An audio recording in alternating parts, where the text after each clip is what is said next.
Hello everyone, welcome to another episode of the Anti-Pharmacist podcast. I hope you all had a nice weekend. I heard it rained heavily in some places. Hopefully you've little relief from the heat we've been experiencing of late. So today, I'll be discussing on timing of medications. Have you ever wondered why your doctor or pharmacist asks you to take some medications at night while some in the morning? Now, I'm not talking about medicines that you have to take multiple times a day, like 2 or 3 times. Of course, you have to take those at night at some point, but I'm talking about drugs are dosed once daily, and you're asked to take some in the morning while some at night. And some might be wondering why. You might wonder that doesn't matter what time I take the medications. Well, it matters, and that's what I'm about to explain. Alright? Let me demystify it to you once and for all.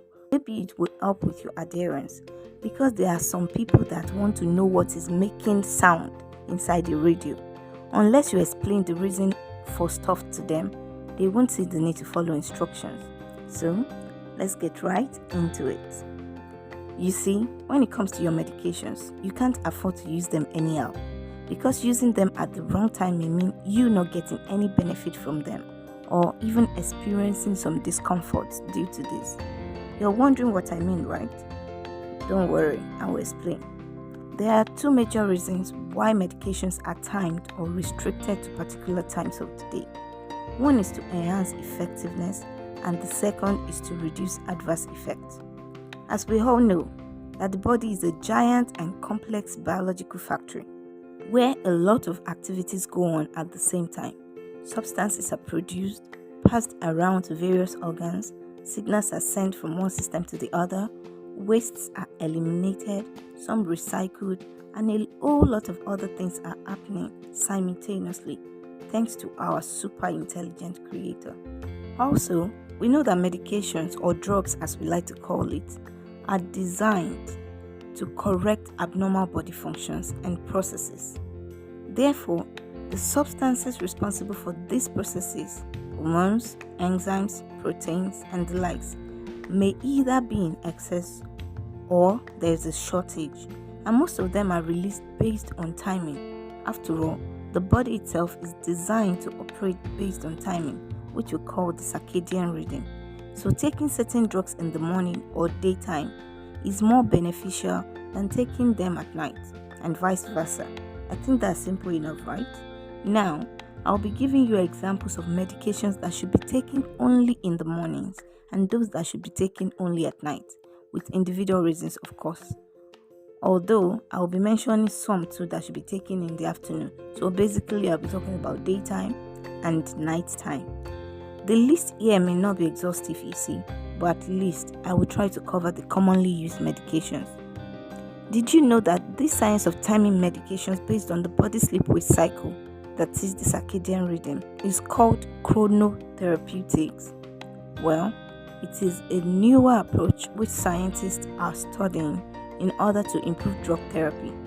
It is not like it is not being practiced already, but now they are making deliberate effort to formulate medications and drug delivery systems based on this. Now, to my drug examples. I will start with medications that are taken only during the day, that is morning or afternoon. The first and probably the most common ones are diuretics. These are medications that are used for conditions like high blood pressure or edema. Examples are furosemide or furosemide, hydrochlorothiazide, torsemide, indapamide, and the likes. They are called water pills because they increase urine excretion from the body by the kidney. It only makes logical sense to take them in the morning because they are mostly used by people with high blood pressure, and waking up in the middle of the night several times to urinate might actually affect the blood pressure negatively. So obviously, the reason for this is for the comfort of the patient and to avoid counterproductivity. Another medication to take during the day, this time in the afternoon, are asthma medications. Examples are your inhaled corticosteroids and bronchodilators like your salbutamol, salmeterol, fluticasone, budesonide, and oral corticosteroids like prednisolone. Researchers have found that 40% of people with asthma wake up every night with trouble breathing. And these medications that reduce inflammation and relax the airways will take effect during this time. So the best time to take them is mid to late afternoon, so as to prevent asthma trouble at night. The same dose taken in the morning or at night does not significantly reduce the number of attacks, research has shown. The third examples of medications to be taken in the daytime, I will be giving some of your blood pressure medications. Note that I said some. There are others you should take at night, which I'll be discussing later on. An example of these medications that should be taken in the morning are your calcium channel blockers, the common one being amlodipine. Of course, there are some that are taken more than once daily, like your nifedipine, but amlodipine is taken once daily and it should be in the morning. Typically, blood pressure shows a 24-hour rhythm, higher during the day and lower during nighttime sleep. Well, most likely because people are more active in the daytime and the heart works more, right?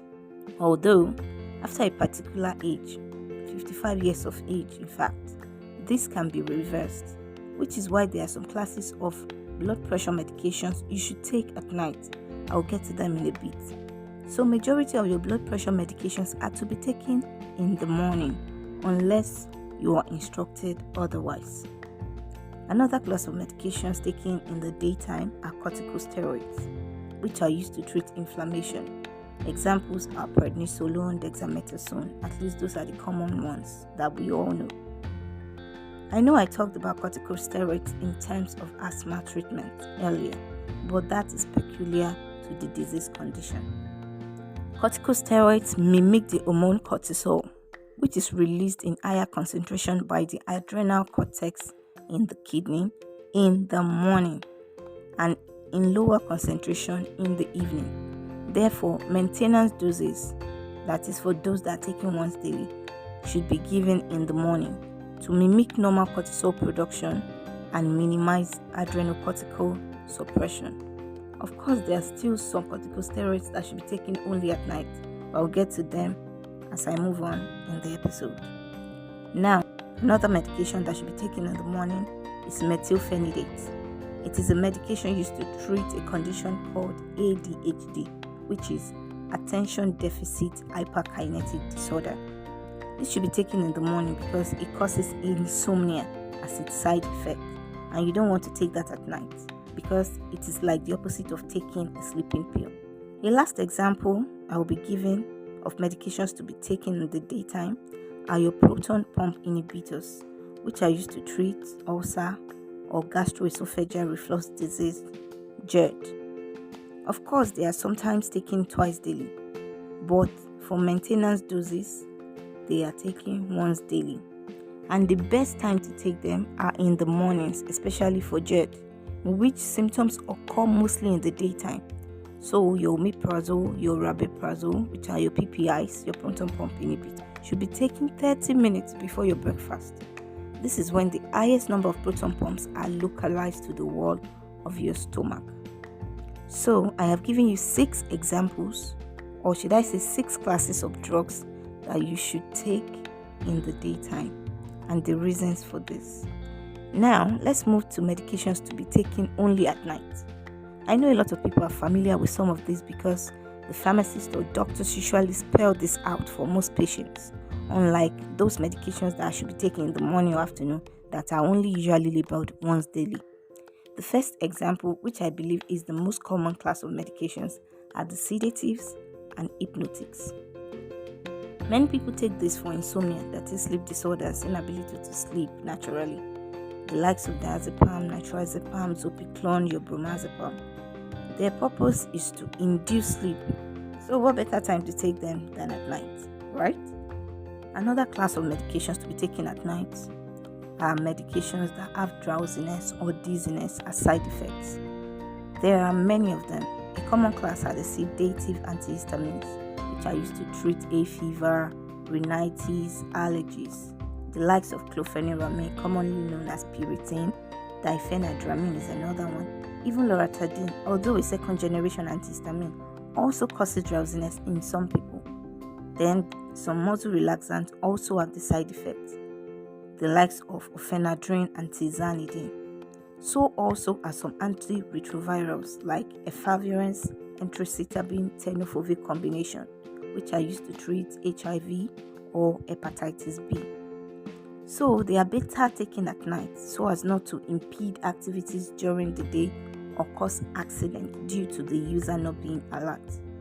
A third example is the long-acting insulin known as Levemil, which is to be taken at bedtime to provide better glucose control while sleeping. Number 4 are the statins. These are drugs that are used to control cholesterol in the body. They are to be taken at night because the body synthesizes cholesterol while we sleep. These drugs inhibit an enzyme called HMG-CoA reductase, which is the rate-limiting enzyme in cholesterol biosynthesis. So they should be taken at bedtime when cholesterol biosynthesis is at its peak. Examples of these drugs are your atorvastatin and rosuvastatin. Most times they are taken as adjuncts with blood pressure medications. So a lot of people that take BP medications are familiar with these drugs, alright? Or those that have hyperlipidemia, that is buildup of fat in the body. The fifth class of drugs that are used only at bedtime are our blood pressure medications, which I mentioned earlier. Like I said, after 55 years of age, blood pressure has been found to peak more at night, maybe due to reduced activity by this age group in the daytime. So some classes of antihypertensives have been proven by research to be more effective when taken at night, particularly the ACEIs, that is the angiotensin converting enzyme inhibitors, the likes of lisinopril, captopril, and enalapril.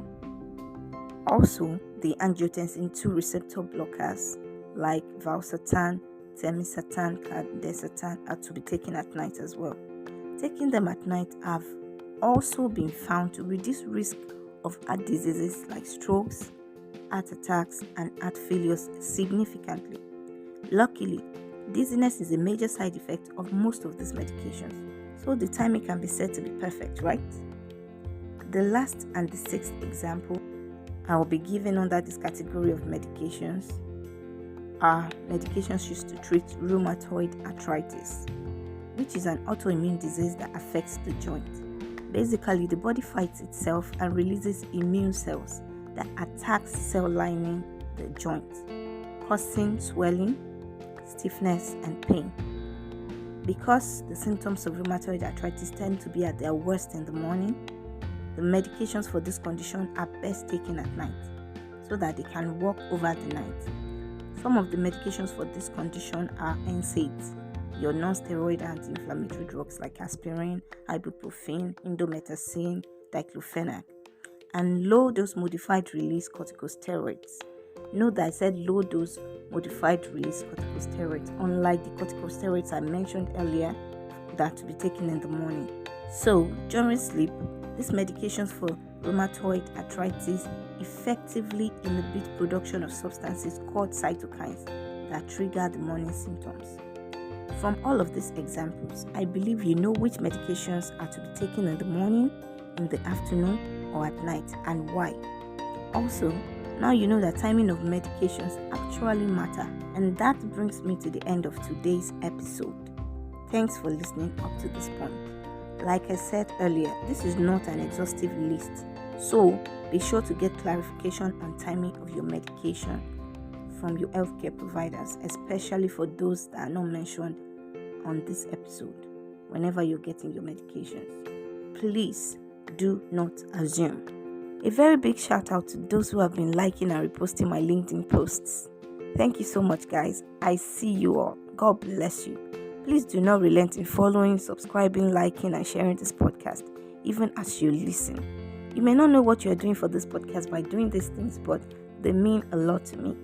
It means more people getting to know about the podcast and having access to all of this information I have shared and keep sharing. Also, please engage the podcast. Your comments and questions are feedbacks that I actually need.